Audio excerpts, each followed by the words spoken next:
I think my reaction to this is the same as the reaction that every person will have right across this country, which is one of absolute fury. It's really important that the government is briefed by the Minister on this matter today. I think it's incomprehensible. It's very difficult to explain that, why someone would embark upon the purchase of a scanner that they didn't have a facility to locate it in. So I think it's up to the agency to explain that. I mean, the National Gallery is a prized national institution. It seems to me to be a very difficult story to explain, and I think it falls on the gallery itself to explain what happened here. It's really important that the people who are paid to run these institutions come out and talk to the Irish people in relation to these issues.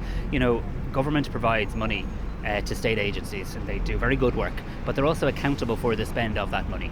So the first thing I want to do today is hear from the Minister in relation to this, and then I'm quite sure the people will want to hear from the National Gallery itself. We've worked very hard as a government, as taxpayers, to increase funding, vital funding, into areas like the arts, but we've now seen three very significant concerns arising within one government department: RTE, the Arts Council, and now the National Gallery, and I think that does raise serious control issues.